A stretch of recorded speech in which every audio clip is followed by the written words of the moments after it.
We're live, back again, part 2. How's it going, Josh? Good afternoon. I'm doing well. How are you today, Chance? Well, I'm doing great, even though the crypto market is having a panic attack. I actually don't care at the moment. It's fine. We're back with more terms.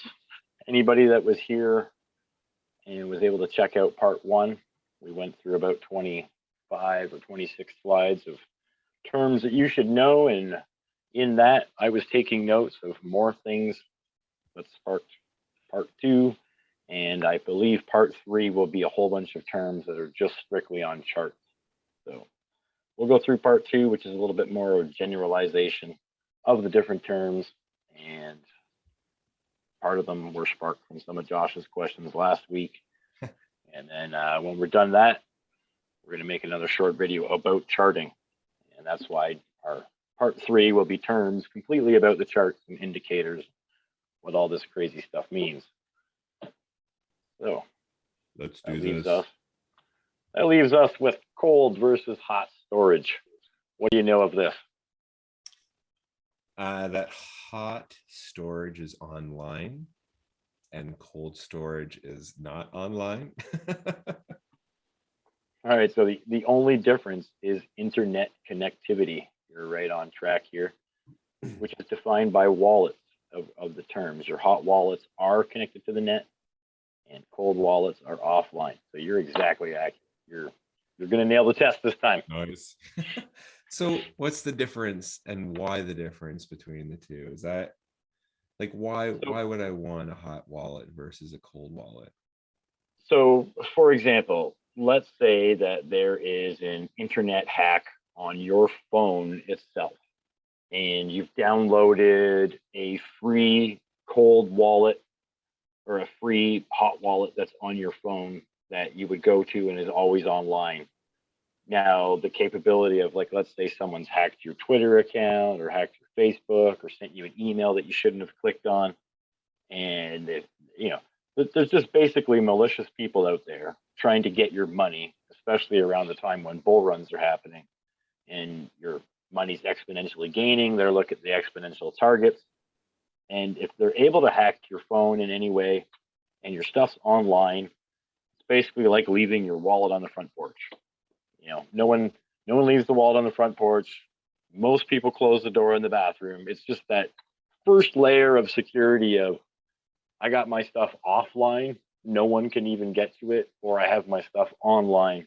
It's the first possible way. So, I mean, it's safer than an exchange, but it's less safe than having a cold wallet offline. And having a cold wallet offline is more safe than having a hot wallet online, more safe than an exchange, but less safe than our next one, which is the hardware wallet. Oh, I've not even heard of this one. What would this be the USB? So the hardware wallets, yes, you're on track. Oh, hardware wallets are the physical devices that handle your public keys that look generally like a gig stick. So your Ledger Nenu, your Tracers, there's different ones like that these are something that you purchase. So for example, if we go back to your cold wallet and your hot wallet, both of these I could download on my phone, or I could download on a tablet, or I could download on my PC right now, and it would cost me $0. It would just cost fees inside the wallet itself.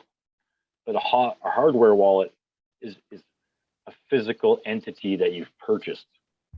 You've pulled some gains out, and now you've bought a hardware wallet, and you're on the next iteration. It has to be particularly a hardware wallet. Like you can't just buy a regular USB or whatever else and download a hardware wallet. No, so hardware wallet.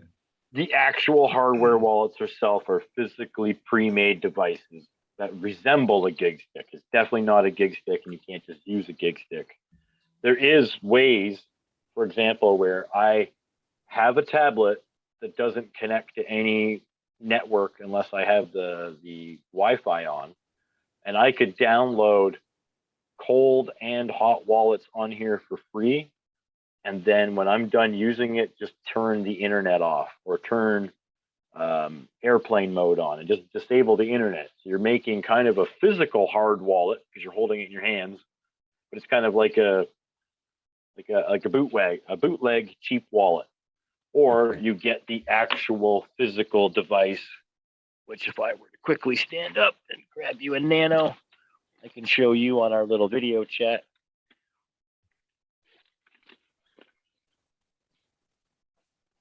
So this is literally all it is. Okay. Just a little gig stick. And I mean, you'd want to use that over the tablet because it's cheaper in price than a tablet as well, or what are we talking for cost for these things? I think the best one of these is roughly about $180 all in, delivered to your house with the accessories. So I mean, it's really not that bad at all. No, not at all. And like for example, I have an app downloaded on my phone that lets me access this. And until I turn it on and plug it in, nothing can get to this. Like there's no internet. It doesn't. It's unhackable. Like this is what the key is here. Your private keys are on this. People could pretend they have your, I got your private keys. No, you don't. I physically have it in my hand. Right. Whereas if I downloaded one of these apps on my phone, you could download the same app on your phone and start guessing at my password or start hacking me with key ledgers, and you're able to hack me and figure out my own stuff and take So really, a over my hardware password. wallet's the way to go. Yeah, a hardware wallet. If you're serious enough to have any amount of money or any amount of future or any time to do this, like you want to do this for a while, you definitely need to get yourself a hardware wallet. Christmas presents. Yes, Christmas presents everywhere. Moving average, it is exactly what it sounds like, but it's basically a simple technical analysis tool that smooths out price data by showing an average price line based on time periods. And when we get into some of how to read our chart videos, you're going to see moving averages, and we'll show you actually how they work. So what do you mean by smooths out price data? Like, for example, I will pull up a chart. So when you're looking at this data right here, the chart itself, it's choppy. It goes up and down, and you're not really sure about where's the average price on here. But if we go into our indicators and we turn on, for example, a moving average, now you see this green line. That green line is our 9-week moving average. So in the course of 9 weeks, this is the average price. So then you're able to tell, for example, we're on a day candle, and this one right here is it's like the day before we closed our candle exactly on the 9-week moving average, and today we're slightly higher than what this green line is. So you want to close above the moving average would be bullish, and if you're below the moving average, then it's kind of bearish. And you're able to set different moving averages. So for example, I have 3 that I like to use a lot, and I turn them all on, and let me just reset. So the green one is my 9-week moving average. That's the one I just talked about. The yellow one is my 21-week moving average. And this red one is the 55-week moving average, but I also like to use a 200-week. And because I'm cheap, I can't use more than 3 indicators at a time. I just choose to change the input, and it moves for me. Okay, Gives so me a view. this moving average. So you're doing this 9-week moving average, this, what was it, 100-week or 200-week moving average, and whatever in between. It's going across the same timeline. So what exactly does it mean, I guess? What am I, Okay, like so why is the why is the 200-week moving average where it is? Does that there's something So I'm not following completely here. it's taking the average price over 200 weeks. So if we were to look at this chart and every single one of these lines is a week, it's taking an average over 200-week period. Whereas the one that's on the green line is only taking an average of this last 9 weeks. So it's basically what it's doing is it's showing you a long-term and a short-term price average and showing you where you're sitting at it right now. So right now, we're long above the 200-week moving average. So this moving average down here, the 200-week, we're high above that. So we're very bullish right now on that. And the 21-week moving average, we're not above it today.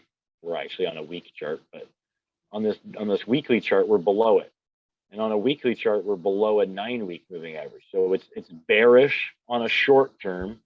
It's bearish on a medium term, but we're bullish on a long term. So the more you zoom out and see the long term, 200 weeks ago, that might be, do a measure, 200 weeks. Puts us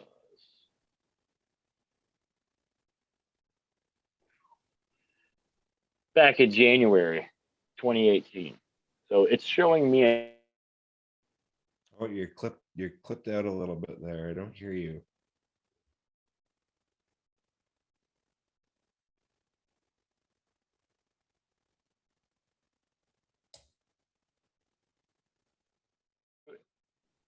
And we're back. We're back. That's technology, folks. Salut.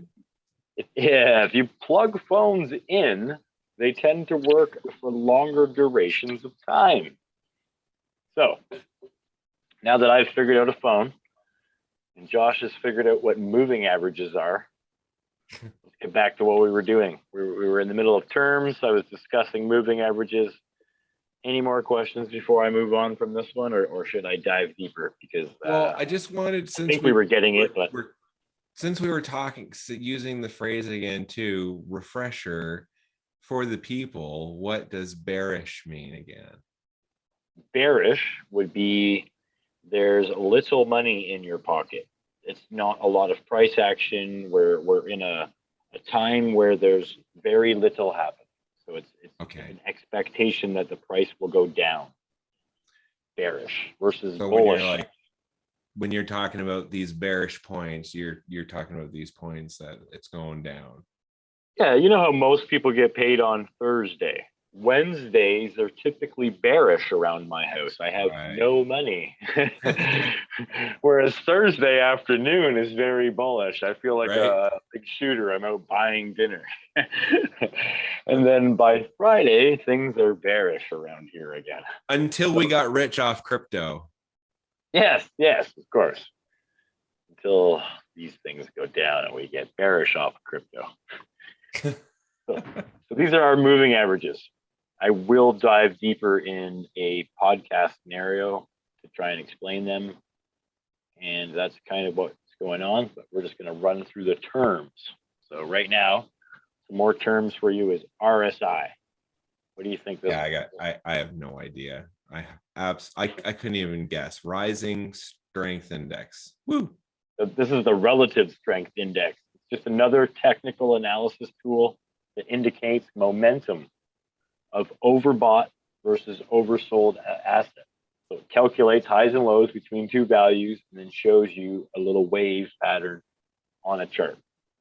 Okay, hang on real quick. So relative strength index is a relative. Yeah, relative because it's between analysis. two different things, between the highs and between the lows, and we're trying to see the relative strength index of overbought and oversold items. And then it's calculating the highs and lows between them, and it's what's relative to it. So I can show you on the chart real quick. Let me get rid of these indicators. These are our moving averages.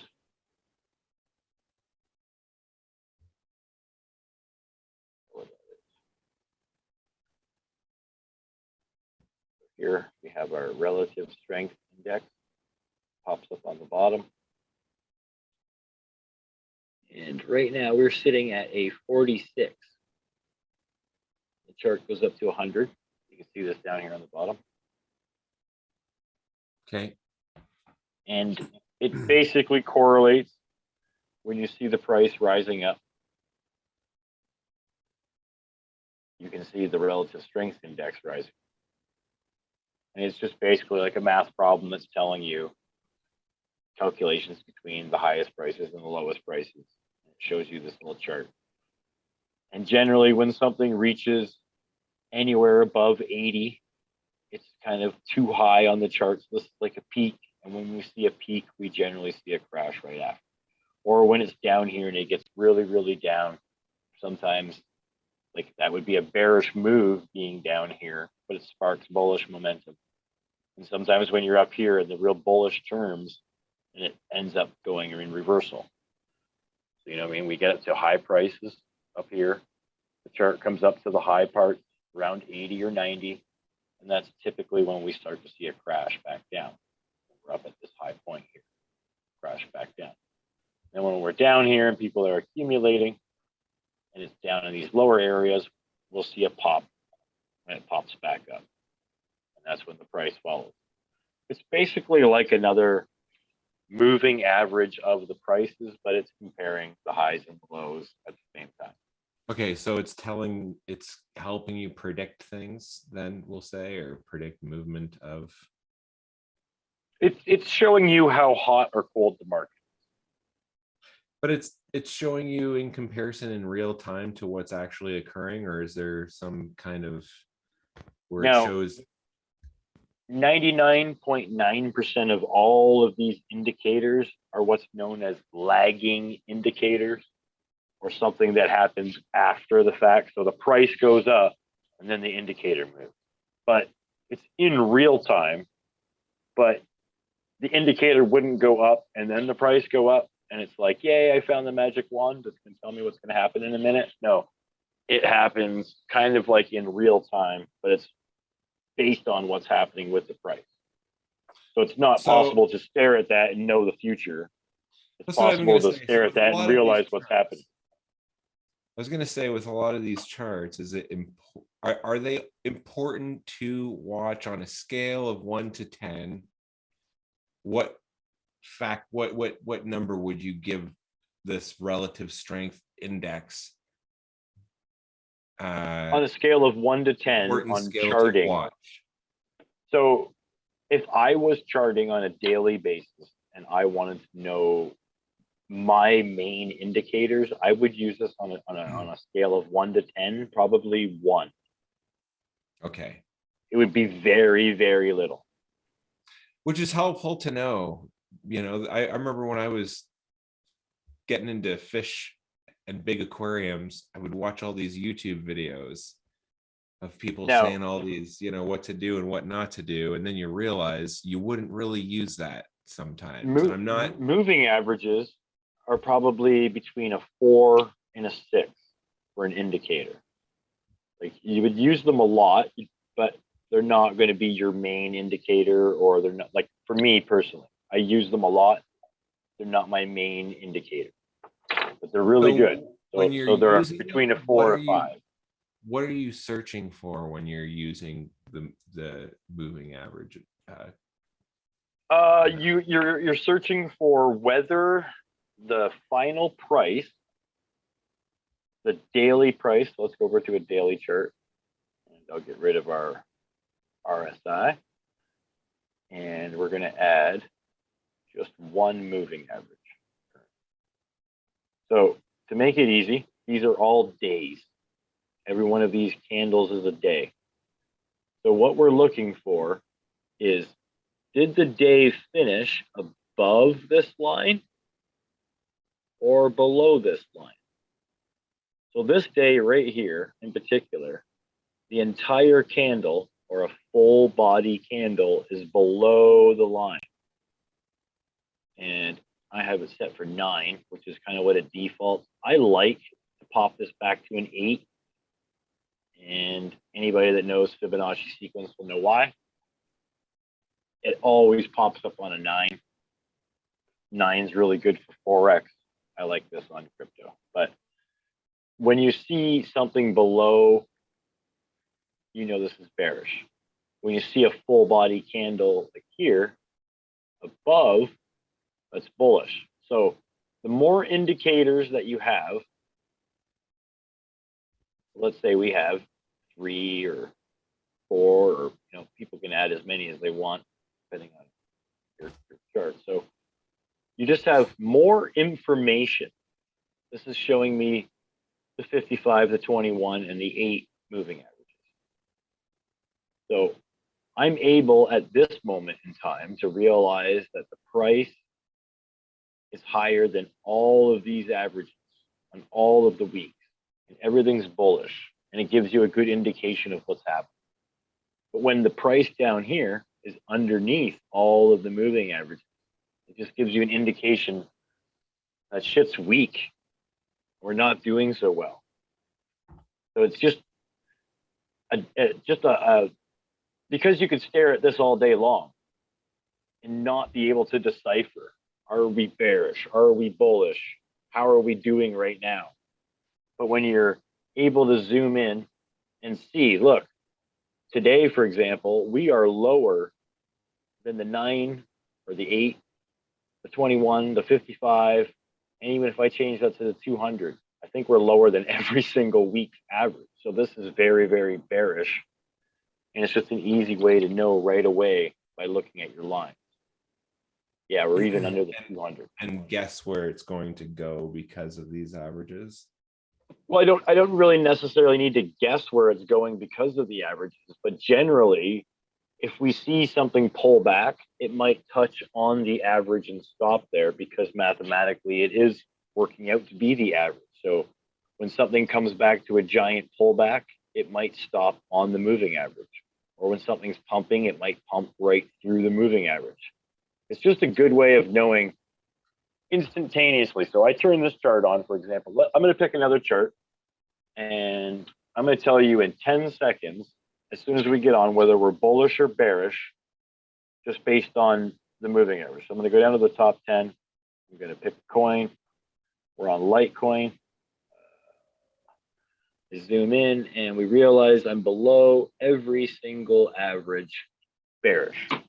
You look at the price, we're lower than all the moving averages. So based off the trends, we can anticipate that it's going to stay low or bounce up eventually. Well, within 2 inches on the chart. I need to know how to pick off where I'm actually looking to call things. Let me show you one of the ones that I do like, that I would classify between a 5 and an 8 for me, for my indicator. So this is the one called the MACD. It just sounds badass. MACD, the moving average convergence divergence. So this is a technical analysis tool that is a trend following momentum indicator that shows relationship between two averages. That's a lot. You're probably going to want to read it twice.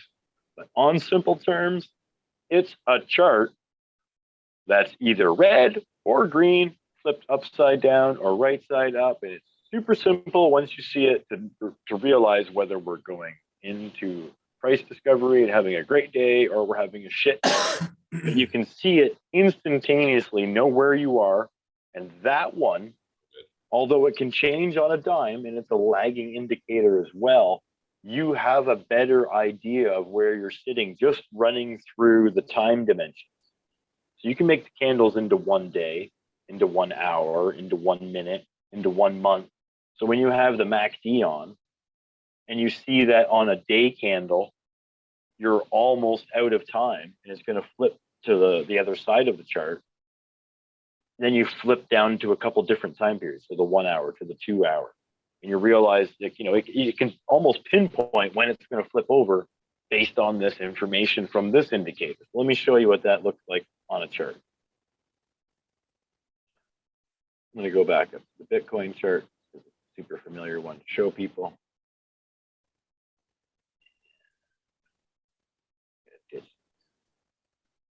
We're going to go into our MACD. It shows up on the bottom. that's this one down here. So when we're on a day, which if you look at the top of the chart up here, here's all of our, oh, I actually can't see that on screen. Let me expand the screen a bit. There we go. Sorry about that. So you can see at the top of the screen, to the left is the times. So each one of these is a different amount of time every candle is. So when we're on a day candle, we look down at the MACD, it's just flipping green right now.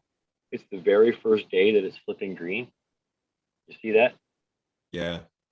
The bottom here. So when it's red, prices are going down.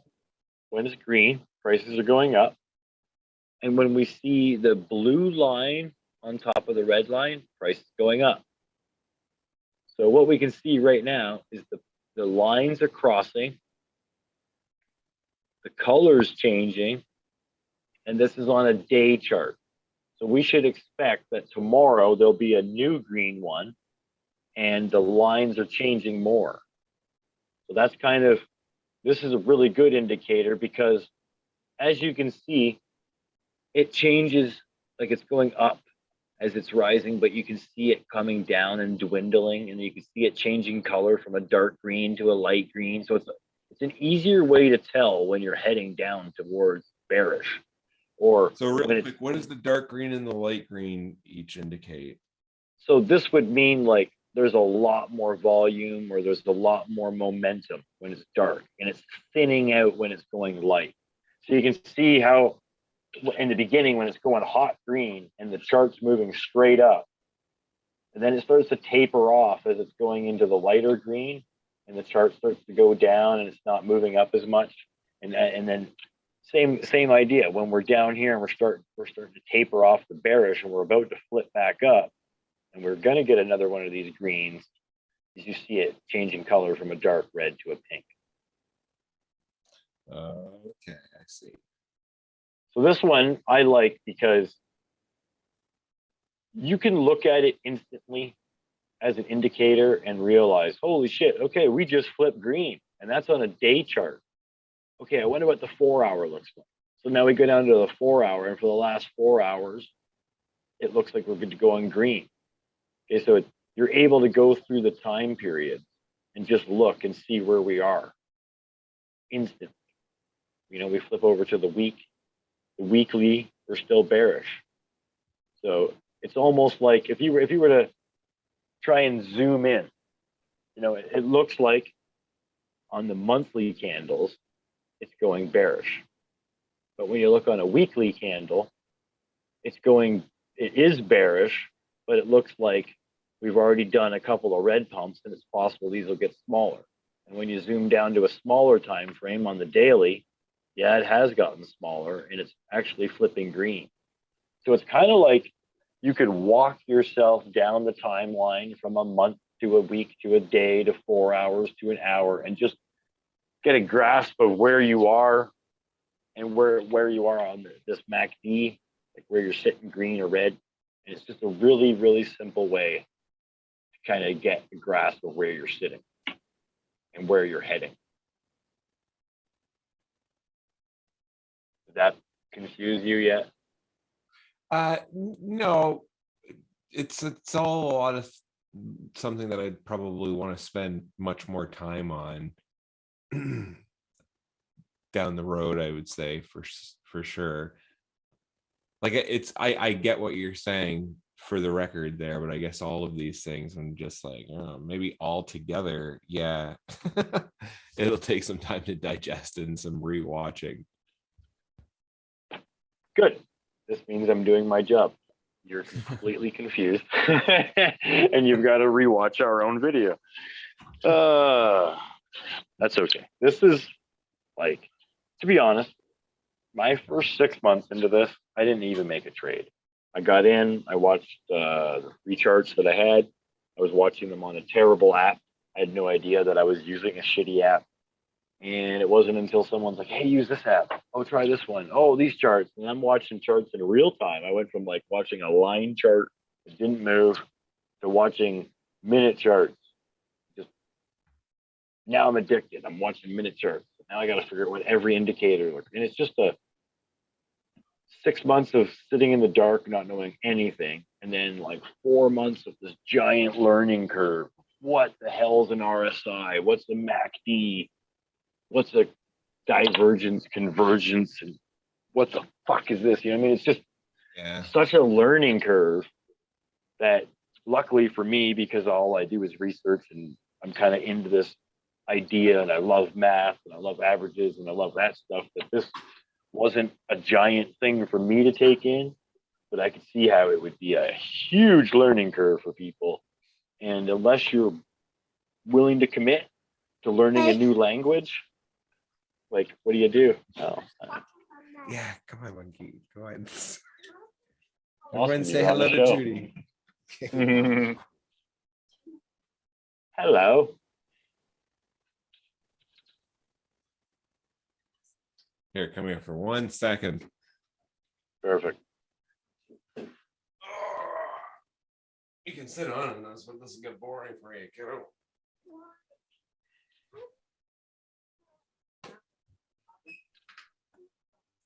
Okay, I'll entertain the people in the middle of the radio show about DeFi.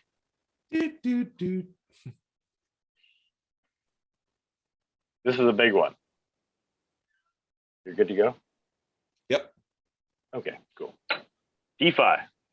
Trust me, I have kids too, and animals and dogs. And that door could open at any minute, so I hear you and I feel you. DEFI, kind of like the Wi-Fi that I have around here, that if I turn off, my kids will freak out. DEFI is DeFi, or decentralized finance, which is the exact opposite of centralized finance. Okay, so it's a term for peer-to-peer financial services on the blockchain with no third party. So you are the bank. Just get used to that term. You are the bank, because we're DeFi. DeFi. This is awesome. This is where everything changes. This is where, you know how it, oh man, it's almost like we're psychic. My door opened and I got a kid behind me right now. Not like I'm on a radio show, kid, but what's going on? Hold on. Give me 10 seconds. Yeah, I'm doing a radio show. Live record. I gotta put the light up at the door. What's up? Oh, yeah. If you want help with the apple pie, give me a few minutes. Or you can go do it. Use a butter knife. Love you. All right. Now that we've gotten that out of the way, does anybody else want to come in? Interrupt? No. Okay, thank you. Love you. All right, I think that is all of the interruptions.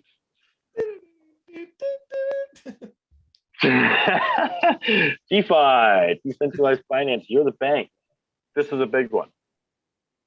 So, you know, when you go to get a loan, one of the first things that most people do is they shave and they shower and they put on their fanciest clothes and they wear their propers and they get their good mask on, and now they go to the bank and stand in a line and feel inadequate. And then the banker shows up and there's this tense moment where you've got to get a loan. You got to explain what's going on. And if you look like me, you got your long hairs, and you're getting profiled the whole time you're in there, this could be a really shitty experience. And I'll tell you what, especially when you finally get to my credit score, it's a terrible experience. And I walk out of there with no loan. It's terrible. Terrible, terrible, terrible. But in DeFi, before I explain the rest of the sentence, I could get a loan right now without even talking to a banker, with my black t-shirt on, with my ponytail. It doesn't even matter because I'm the bank. There's no more going in and looking for some approval from some third-party entity. You're decentralized finance. You're able to make your own interest rates, and they kill the bank's interest rates. It's just this amazing thing where we're all our own liquidity. We're all able to tap into resources and pools, and there's none of this asking for permission shit. We're getting turned off if you don't have a vaccine or that other crazy stuff that we're experiencing right now. All this stuff is perfect that's happening because this is our out. Right. I don't disagree. All right, I'm I just ran. dwelling on surveys.